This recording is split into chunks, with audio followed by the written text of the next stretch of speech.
I never imagined this would happen in my own home. But it did. And with my stepbrother of all people. I used to think life would calm down after my mom remarried. After years of watching her struggle alone, I genuinely wanted this to work out for her.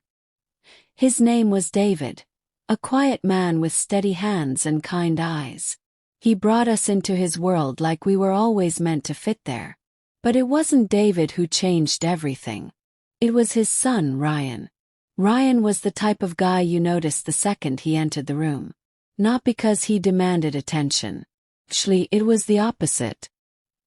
He carried himself like someone who didn't need anyone's approval, which only made people chase after his. Tall, with messy brown hair that constantly fell into his eyes, and this lazy confidence that made it impossible to tell what he was really thinking. I told myself he was just my stepbrother. Nothing more. We moved into David's place 3 months ago. The house was bigger than anything Mom and I ever had. A sprawling modern 2-story with glass walls that overlooked a private garden. Felt like a dream. Or at least it was supposed to. But living with Ryan, that changed the dream. First, we barely spoke. We'd pass each other in the hallway, nod, maybe exchange a mumbled, "Hey." Figured that was good. After all, it wasn't like we were related by blood, but still we were supposed to be family now. Lines needed to stay clear. But lines blur when you're not looking. Started small. Innocent even. One night, I stayed up late working on an essay in the kitchen. Everyone else had gone to bed, and I was enjoying the silence, the hum of the fridge, the way the night wrapped around the house like a secret. Then Ryan came downstairs. "Couldn't sleep?" he asked, his voice low and rough from exhaustion. Shrugged. "Deadlines." He grabbed a bottle of water from the fridge and leaned against the counter, watching me type. I tried to ignore him, but the weight of his gaze made my skin prickle. After a minute he smirked. "You're really focused." Forced a laugh. "Some of us don't breeze through life." That earned a real smile. "Who says I do?" I didn't have an answer for that. And before I knew it, we were talking. Not just about school or the usual surface stuff, but actual things. Dreams. Regrets. The kind of things you only say when it's 2 a.m. and the world feels far away. It became a pattern. Late nights in the kitchen. Quiet conversations no one else knew about. And with each one, I found myself noticing more than just his words. The way his voice dipped when he was being serious. The curve of his lips when he was holding back a joke. How sometimes he'd brush against me when reaching for something, and neither of us would move away right away.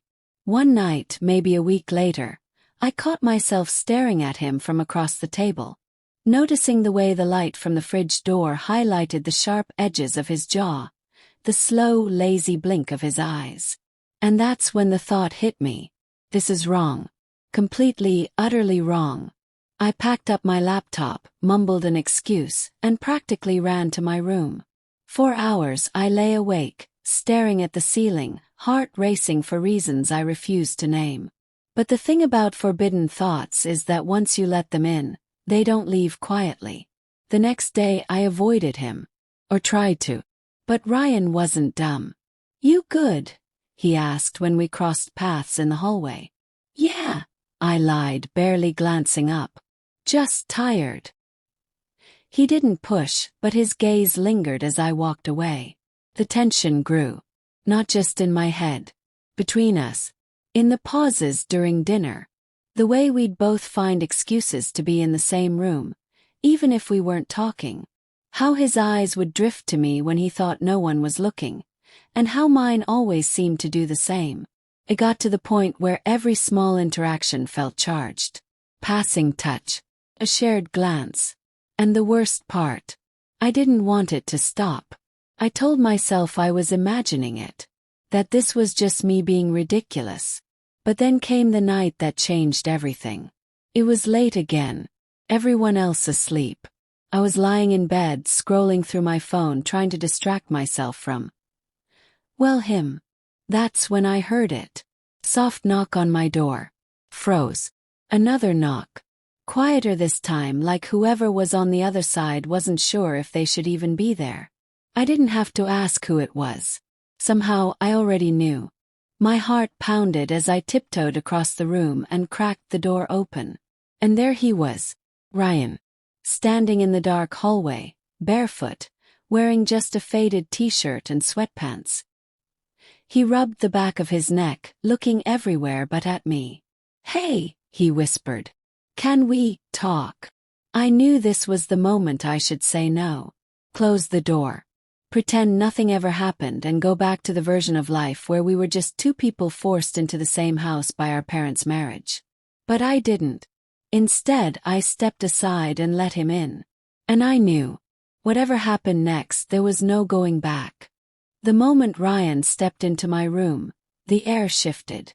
I closed the door behind him slowly, almost like if I moved too quickly, the reality of what was happening would catch up and force us both back to our senses. But it didn't. He stood there in the middle of my room, arms crossed over his chest, eyes locked on the floor as if the right words might appear if he stared hard enough. "I couldn't sleep," he finally said, his voice barely louder than a whisper. I nodded, pretending that explanation made perfect sense. Pretending I wasn't acutely aware of how dangerous this was. Pretending we weren't both standing on the edge of something we couldn't undo. "Me neither," I admitted. For a long moment we just existed. The silence between us wasn't uncomfortable though. It was heavy, charged. I gestured toward the small love seat under the window. "You can sit if you want." He moved there without a word, and I sat on the edge of my bed, suddenly hyper-aware of the space between us. The moonlight slipping through the curtains bathed the room in silver, softening every sharp thought, every warning screaming in the back of my mind. "We should probably talk about it," Ryan said. "About what?" I asked, though I already knew. He looked up, and the weight of his gaze pinned me in place. "You feel it too, right? It's not just me." I swallowed hard. There it was. The unspoken truth finally dragged into the light. "I feel it," I confessed. The tension between us snapped tight, like a string pulled to its limit. Ryan leaned forward, elbows on his knees, running his hands through his hair. "This is so messed up. I know.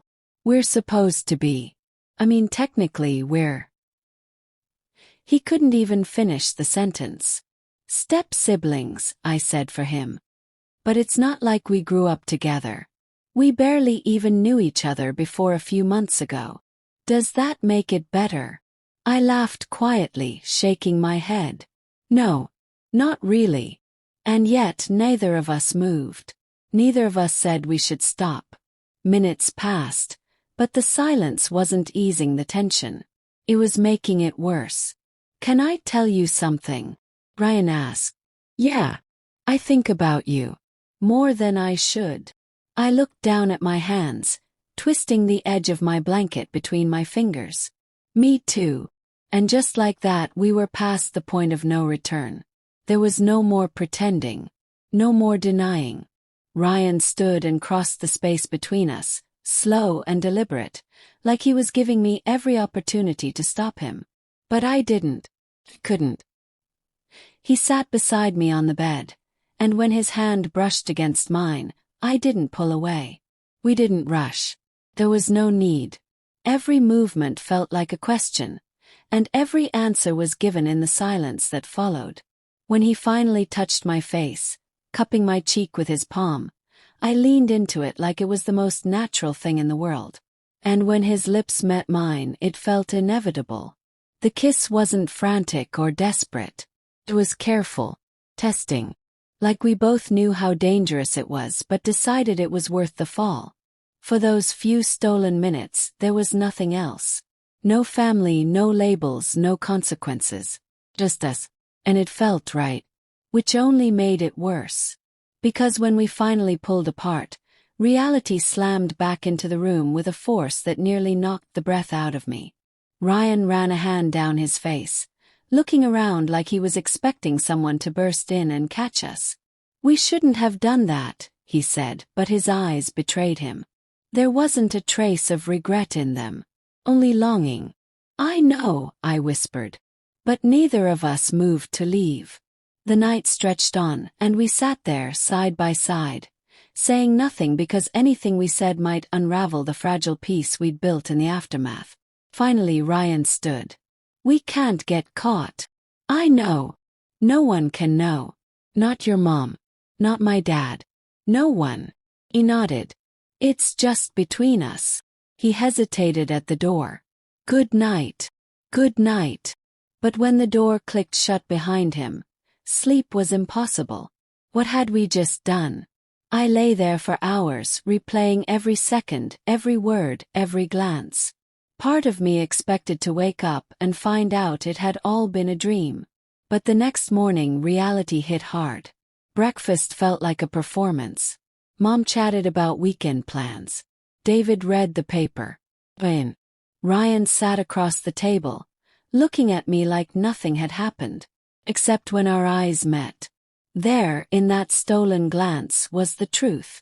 It did happen. And neither of us wanted it to end. But the risk? It was enormous. The day passed in a blur. I avoided him. Had to. Until that afternoon, when he slipped a folded piece of paper into my hand as we passed in the hallway. Meet me tonight. Same time. And that's when I realized. Last night wasn't a mistake. It was just the beginning. Night fell faster than usual, or maybe it just felt that way. The entire day, I'd carried his note in my pocket like a secret pressed to my skin. Meet me tonight. Same time. I read it over and over until the words blurred, knowing exactly what it meant. And knowing there was no way I could say no.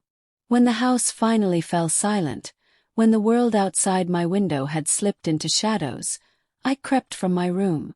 Each step down the hallway felt louder than it should have, as though the universe itself wanted to expose us. But I didn't turn back. Ryan was already waiting in the kitchen, leaning against the counter like he owned the night. He looked up the moment I entered, and something in his eyes softened when he saw me. You came, he said quietly. Of course I did. For a second we both stood there like neither of us knew how to begin. I moved first, sliding into one of the bar stools at the kitchen island. So, what are we doing, Ryan? He exhaled, rubbing the back of his neck. Honestly, I don't know. But I can't stop thinking about you. I've tried. Every second, every minute. It's you. Hearing him say it out loud made it so much worse.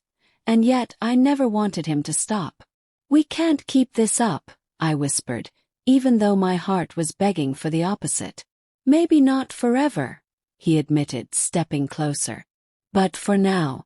For tonight. I don't want to pretend this isn't real.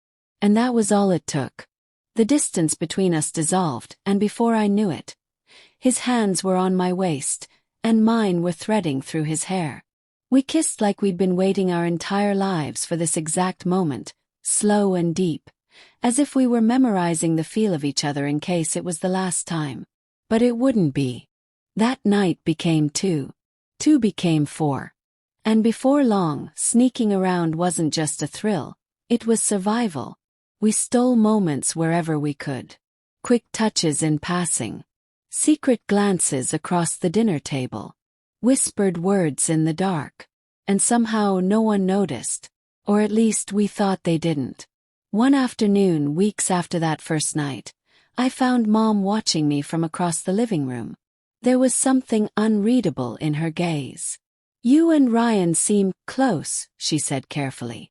My heart nearly stopped. We're family now, I replied, forcing a casual shrug. Guess we kind of have to be. She nodded but didn't look convinced. From that moment on, the walls felt tighter. Every step felt like it might be the one that exposed us. And still, I couldn't stop. I didn't want to. But the danger wasn't just getting caught. It was falling too deeply. And I was already there. The realization hit me one night when we lay side by side on his bed, the clock blinking well past midnight. Ryan brushed his fingers down my arm and whispered, "What happens when this stops feeling like a secret and starts feeling like everything?" I didn't have an answer. 'Cause in truth it already did. Every moment without him felt hollow. Every glance, every touch, every stolen second. He wasn't just part of my day. He was the reason I got through it. But we couldn't live like this forever. And that's when the plan formed. Maybe it was reckless. Maybe it was impossible. But maybe, just maybe, we could leave. Go somewhere no one cared who we were or how we knew each other. Somewhere we could just exist without the weight of titles and expectations pressing down on us. Ryan agreed instantly.